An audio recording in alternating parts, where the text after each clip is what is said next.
Step right up and witness the legend of Dan Henderson, the ultimate gladiator in the brutal arena of combat sports. For over 2 gruesome decades, Henderson has not just competed, he's obliterated the boundaries of MMA, reigning supreme in the deadly dance of Pride Fighting Championships, Strikeforce, and the UFC.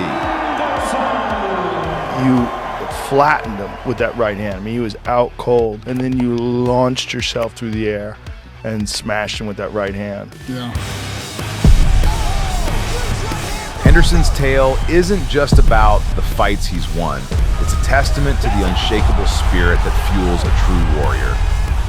From his roots as an Olympic wrestler to his throne as a 2-division champion, his journey is a relentless storm of triumph and ferocity.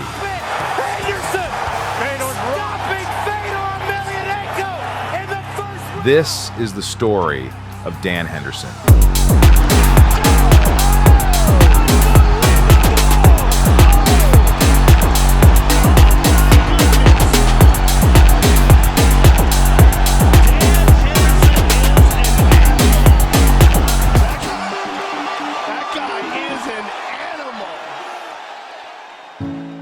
August 24th, 1970, Downey, California.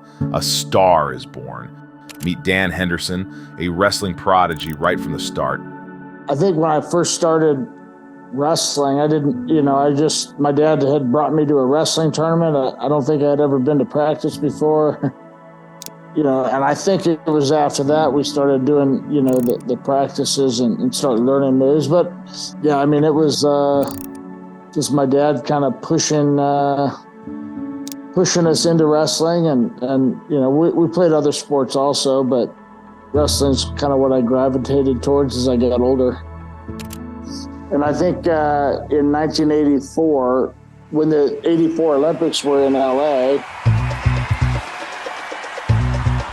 which was an hour and a half from where I lived, I got to go, and it was a pretty neat experience to watch that happen. And I think that's when the bug got in me, and I was 14 years old at that point, and the very next Olympic trials I tried to make the team and got my ass beat pretty bad. Throughout high school and college, Dan focused intensely on wrestling, honing his skills to an exceptional level. His only ambition was clear: to qualify for the Olympics and proudly represent the United States by donning the national colors. Up against Dan Henderson in the blue.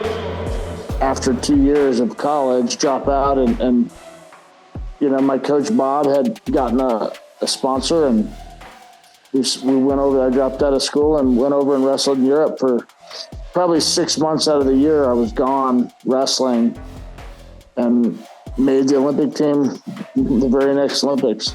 11-3, Dan Henderson is the national champion at 188 in the Greco-Roman division. An impressive performance, really, when he needed it most, Jeff. However, all this wrestling glory wasn't just for show. It was Dan gearing up for something bigger, bolder, the adrenaline-pumping world of mixed martial arts. This is where his wrestling roots turned into something phenomenal. His MMA coming out party, the 1997 Brazil Open Tournament. I fought in 97 in Brazil in a tournament. Who talked you into doing MMA in the first place?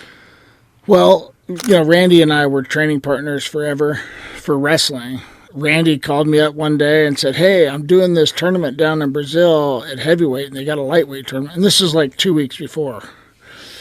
And you want to go do the lightweight tournament, which is it was like 176 or something. And I was like, well, okay. And I was wrestling 180 and a half at the time. So it was an extra 5 pounds. But, I went down and did it. Dan made a stunning entrance into the tournament, winning fiercely and establishing himself as the champion. His wrestling skills proved to be a deadly advantage, swiftly securing him a reputation as a formidable and lightning-quick competitor. Henderson's next significant milestone was at UFC 17 the following year. In this 4-man, one-night tournament, he showcased his toughness and skill by defeating Carlos Newton. Dan Henderson with the winner and the UFC middleweight tournament champion. And I didn't know how to punch either. I never sparred before. I fought in the UFC on that. Never. And then Really? I started Just sparring wrestling? after that. The fight was intense, with both fighters showcasing their skills. Looking for a submission potentially. Although Henderson sustained a broken jaw due to a punch, he continued to fight, eventually securing the win.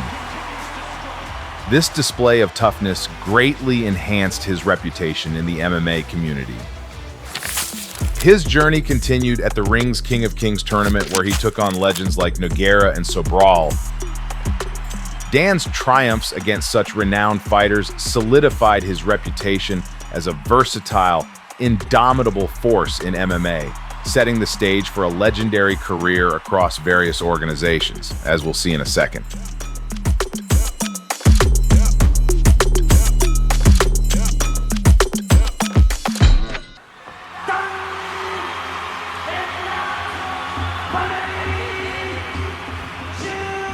Dan Henderson's encounter with Vanderlei Silva at Pride 12 in December 2000 was more than a fight. It was a monumental challenge that would shape his MMA legacy.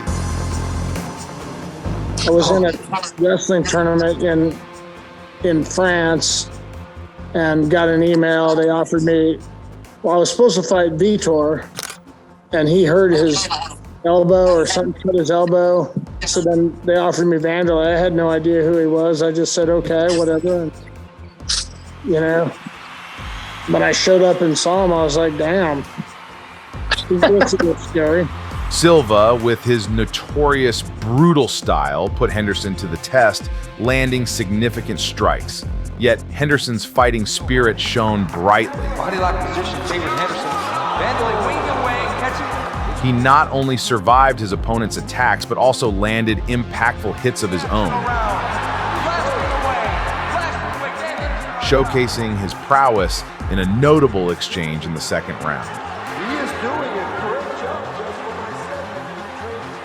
job. His eye in that fight was the worst eye I've ever seen in a fight. It was cut open, but it quit bleeding because it was so swollen that his eye, it looked like it, something from the Rocky movies, just, where it was completely swollen shut, the whole thing. That was a great punch.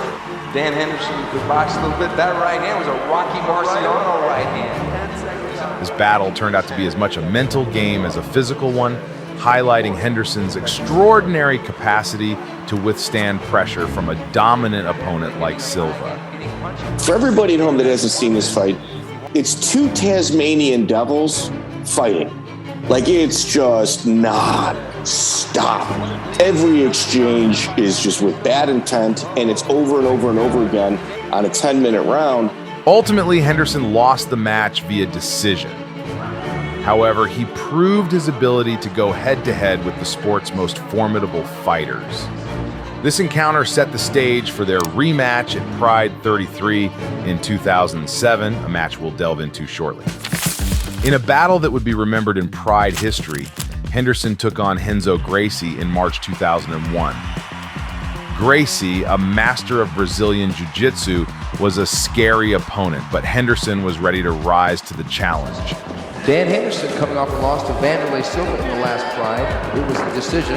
Low kick there, but Henderson throwing that right hand. Look at that sprawl. The fight started with cautious moves, but Henderson's wrestling expertise quickly made a statement. This is going to be a fight. Who's going to have the most stamina? Henderson landing the knees there. Gracie's takedown attempts were no match for Henderson's solid defense. The game changer, Henderson's perfectly executed right hook, sending Gracie to the mat, that sealed the deal in the first round. He was going to be trying to take me down the whole time, so I was just trying to hit him on the way in and missed him a couple times, and stopped the takedown, and then hit him on the way in the one time and knocked him silly, and then finished him. So that fight literally is one of the few fights that went exactly the way I thought and trained to do it. It just to a T. I figured that's how it would go. This victory wasn't just about winning a fight. It was a demonstration of Henderson's unique ability to counter elite grappling with his superior wrestling and striking, solidifying his standing as a versatile and powerful force in MMA. Vanderlei Silva, who's definitely one of the most dangerous fighters in the middleweight division, no question. Dan took a lot of shots in that fight. He didn't take many.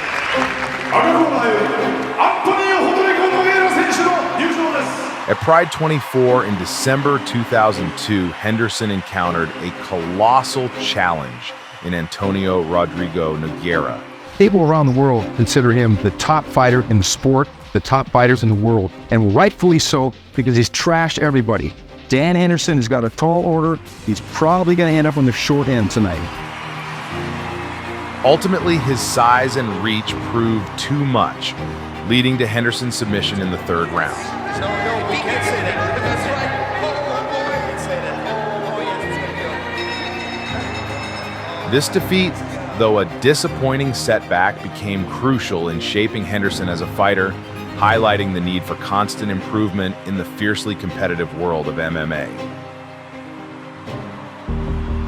Fast forward to 2005, Henderson's evolution as a fighter was unmistakable.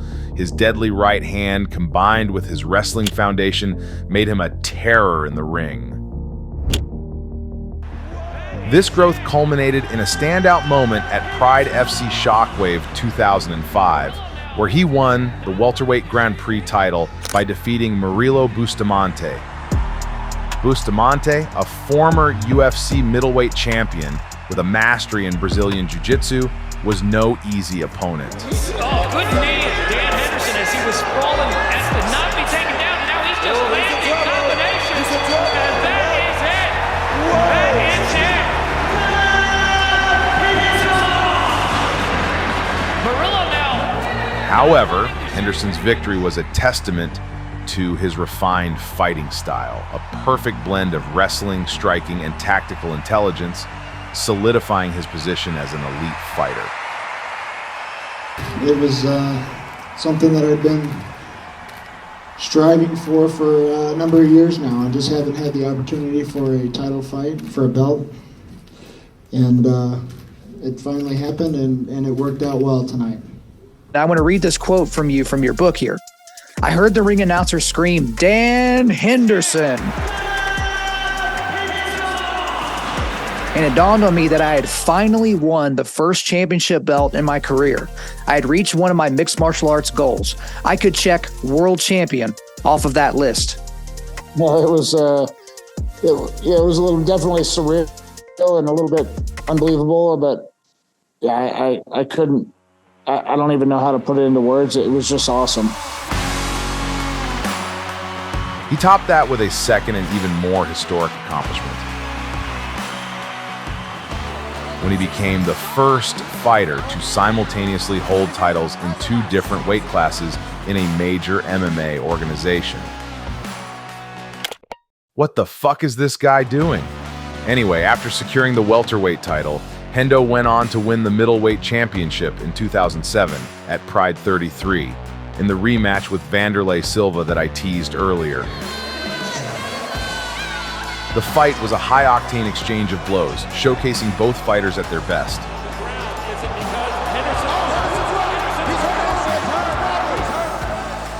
The turning point? Henderson's signature H-Bomb, his devastating overhand right, known for its knockout power.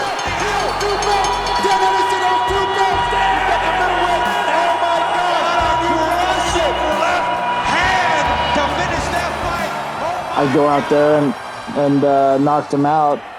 This strike not only clinched his victory over Silva, but also earned him the middleweight championship. To have those two belts was pretty awesome, and to knock Vanderlei out the way I did was, definitely one of my top two fights as far as a feeling of accomplishment.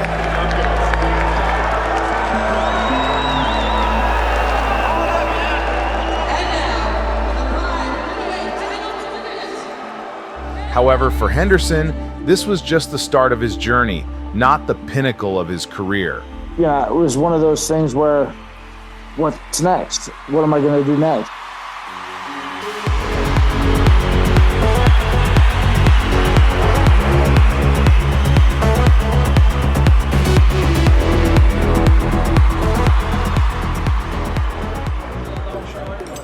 Seven months later, in September 2007, Henderson fought Quinton Rampage Jackson at UFC 75 in a highly anticipated light heavyweight title in a historic title unification bout. He owns not one, but two titles in Pride at 205 and 183. Henderson wants to leave the new UFC light heavyweight champion tonight. I think, first of all, Henderson is an incredibly skilled wrestler, and he comes from the camp of Matt Lindland, who gave significant problems to Quinton Jackson when they fought. Matt Lindland and... At the time, this was the biggest fight in MMA and was part of Pride being absorbed into the UFC.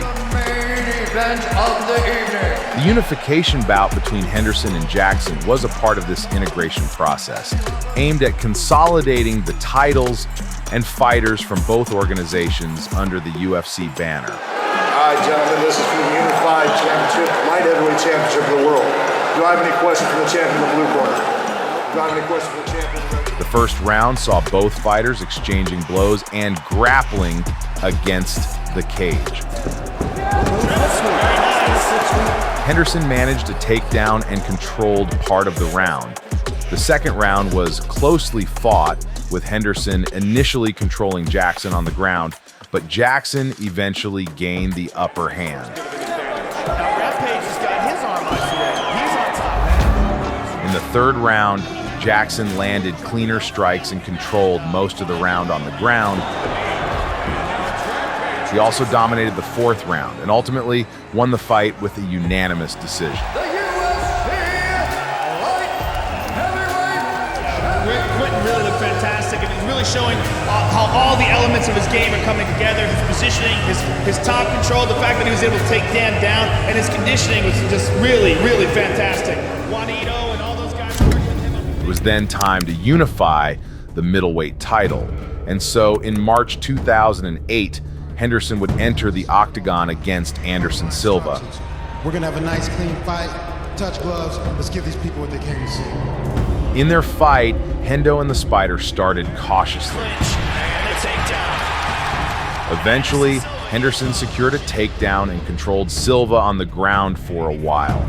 Those hammer fists, they don't look like much, but they're doing some damage. They're landing right on the temple over and over again. In the second round, however, Silva took down Henderson and ultimately secured a rear naked choke, leading to Henderson's submission.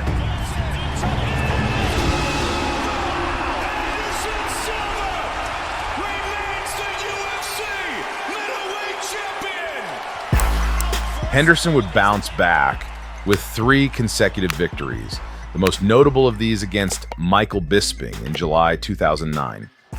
To fully comprehend the magnitude of this fight, we first need to take a little step back. Henderson and Bisping were coaches on the 9th season of The Ultimate Fighter reality show, which pitted a team from the United States against a team from the United Kingdom. The guys decided they don't want to wake up early next week. Oh, okay. We want to... You can't do that, Dan. Why? What, you want to change? You can't do that. You can't come in right at the end just because you want to change and decide. Well, you can't have it your way all the time and then go, we want to change. I You did. I didn't want the early time the whole time. No, you did. And we now have a routine. During the show, tensions rose between the two due to national rivalries and personal clashes. For context, while Henderson was a veteran of the sport and had by then proved himself against high-level opposition, Bisping was still a relatively unknown fighter who trash-talked and disrespected Henderson throughout the filming of the show. We can stand there and argue all day. Well, Let whoever wins this next fight, they choose training times. That's fair enough, yeah? Well, not exactly. I don't think Frank said 100%. So well, what do you want me to do? Bend over and take it up the ass? No. No, exactly. When UFC 100 came around in July 2009, the two fighters were put against each other in the octagon for the first time to finally use their fists and not their mouths.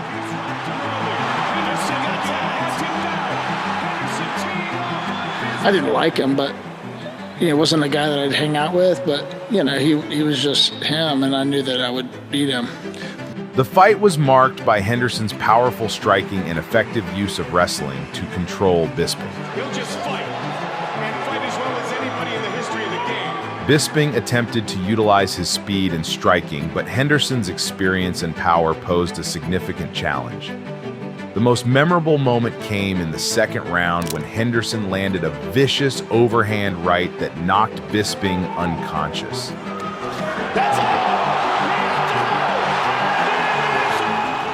The force and suddenness of the knockout were shocking, instantly becoming one of the most iconic moments in UFC history.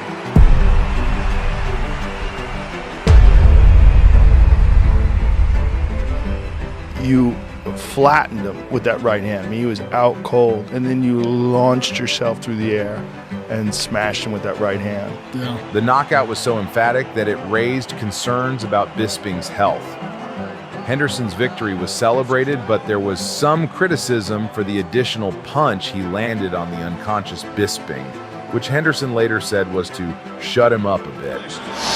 Yeah, I believe I accomplished that for a little while. I don't know if it'll ever shut his mouth completely, though.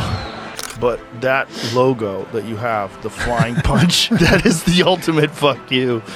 That logo is so wild that you put that as your logo. But I don't even know why he's upset about that, because he's not even in it. There's no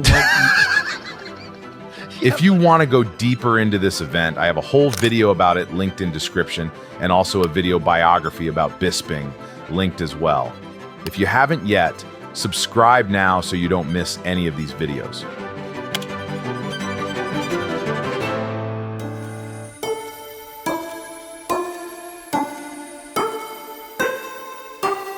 After his contract with the UFC expired, in April 2010, Henderson made his Strikeforce debut against middleweight champion Jake Shields. Recently, Henderson says that his only worry is to get humped to death by you. What do you make of that? That's not going to happen. I'm going to be busting his face open, so he's got a lot more to worry about that than that. Be worried about keeping his arms intact. Hendo started strong, nearly finishing the fight in the first round, but Shields demonstrated remarkable resilience and grappling skills. Obviously, that was, I just watched him fight Bisping. That's when he knocked him out with that flying punch. So I'm like, all right, don't walk into his right hand. So I walked right towards him and walked right into his right hand. Probably within like 15 seconds, just floored. And then got floored again, but luckily I was able to keep it together and get through that first round and come back and dominated the rest of the fight. In fact, over the next 4 rounds, Shields dominated the match with a superior ground game, leading to a unanimous decision victory over Henderson. I wasn't shocked, and I felt like it would be a good fight. He comes out there to brawl, and he's really well-rounded. After the loss to Shields, Henderson moved up to the light heavyweight division. His first fight in this division was against Renato Sobral in December 2010. Henderson won the fight with a first-round knockout, showcasing his legendary power. Henderson's next fight was for the Strikeforce Light Heavyweight Championship against Rafael Cavalcante in March 2011. The pressure's always there to win. It's pressure I put on myself, and I don't know if I'd call it pressure, but it's a challenge, and I love the thing I love most about the sport is being able to challenge myself against different opponents, and the bigger the challenge, the more exciting it is for me. So Henderson won the title by knocking out his opponent in the third round. This victory marked a significant rebound from his initial setback in Strikeforce and demonstrated his versatility and power across weight classes.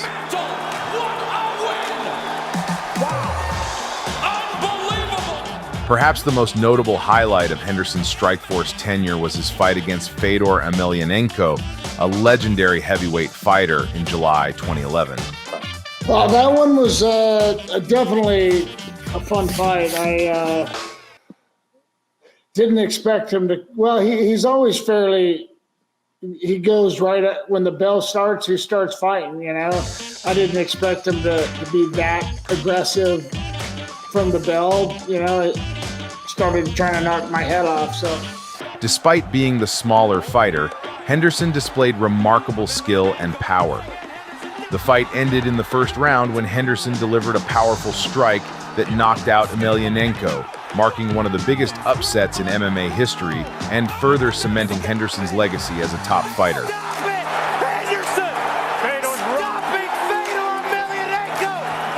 For my career, that might have been that was my biggest accomplishment as a fighter. Between him and when I beat Vanderlei Silva and got the second Pride belt. Ultimately, Henderson's time in Strikeforce was marked by significant fights that added to his legacy as one of the most formidable fighters in mixed martial arts. His ability to compete effectively in multiple weight classes, coupled with his knockout power, made his stint in Strikeforce a memorable and impactful part of his career. Henderson's return to the UFC in 2011 was marked by a series of brutal matchups. He first faced Shogun Rua at UFC 139 in a historic battle that showcased both fighters' endurance and skill. Henderson's victory, after a grueling 5 rounds, earned the fight widespread acclaim and Fight of the Year recognition. He then met Lyoto Machida in 2013, a fight that highlighted the contrast in their fighting styles. Machida's elusive counter-striking edged out Henderson in a split decision. One of the all-time greats, Dan Henderson! Henderson continued to prove his mettle against Rashad Evans. Elbow there by Henderson. That was good. Although he narrowly lost in another split decision, demonstrating the depth of talent in the division. A rematch with Vitor Belfort followed, where Belfort's striking power led to Henderson's defeat. However, Hendo's legendary resilience was on full display in his 2014 rematch against Shogun. Mauricio Shogun Rua! Despite a broken nose, Henderson achieved a stunning TKO victory, adding another remarkable chapter to their rivalry. Declaring the winner by TKO, Dan Henderson. You know, I feel good. I'm still able to compete with the top dogs, and you know, I feel like I'm capable of beating them. So until I can't compete at that level, I'm going to keep fighting. His bout with Daniel Cormier resulted in a loss for Henderson. Showcased DC's wrestling dominance.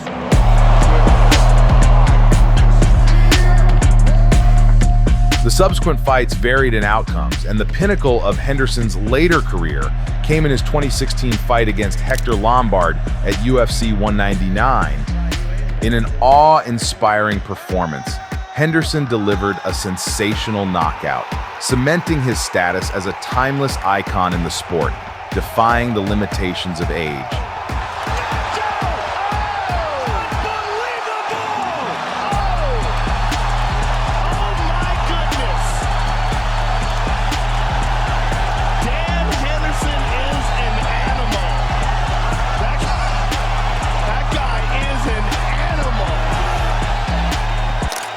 The crescendo of his illustrious career resounded at UFC 204, held on October 8, 2016 in Manchester, England, where he faced Michael Bisping in a highly anticipated rematch for the UFC middleweight championship.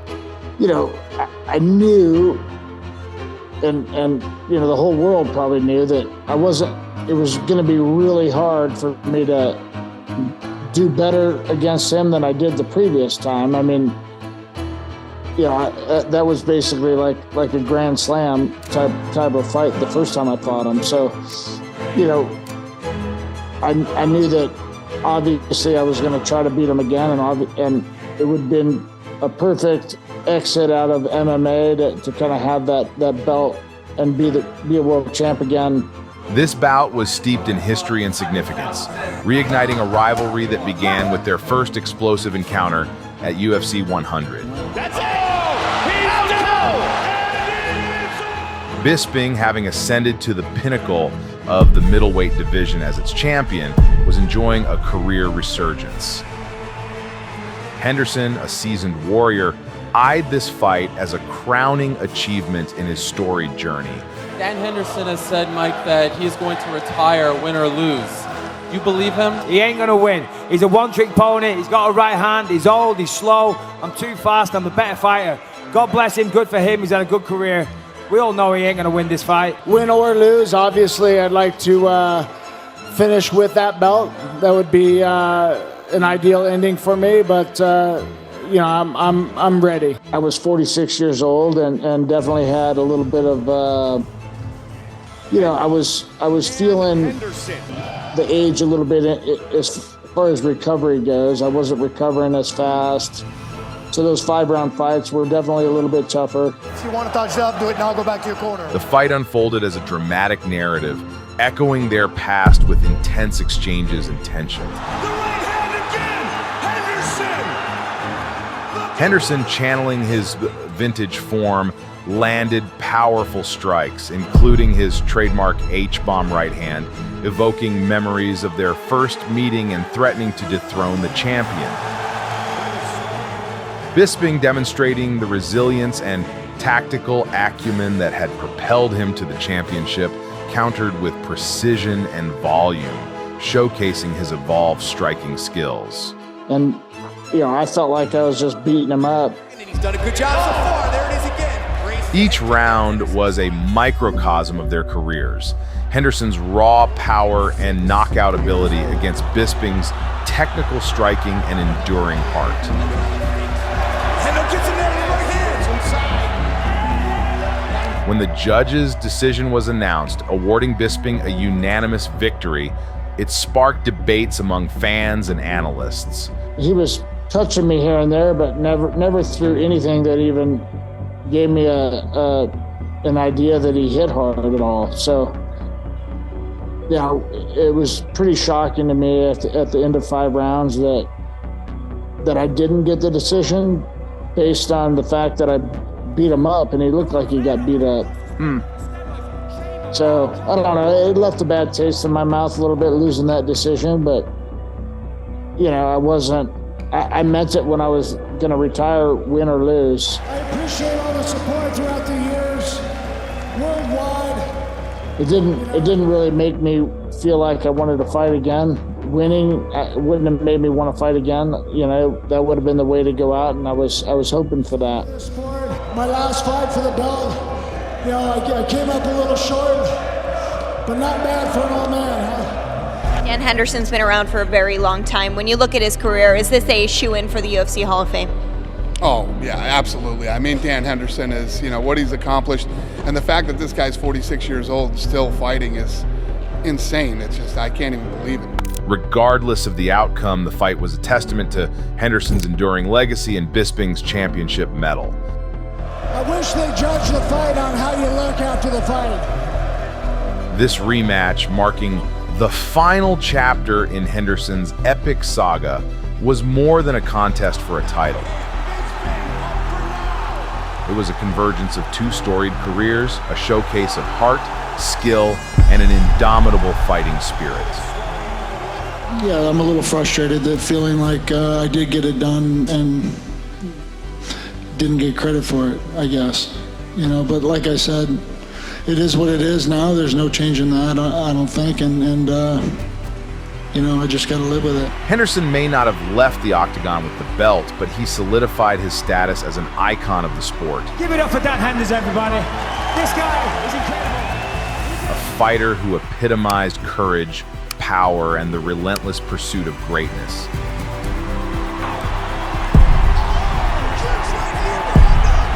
His legacy, marked by epic battles and unforgettable moments, remains etched in the rich tapestry of MMA history, inspiring generations of fighters and fans alike.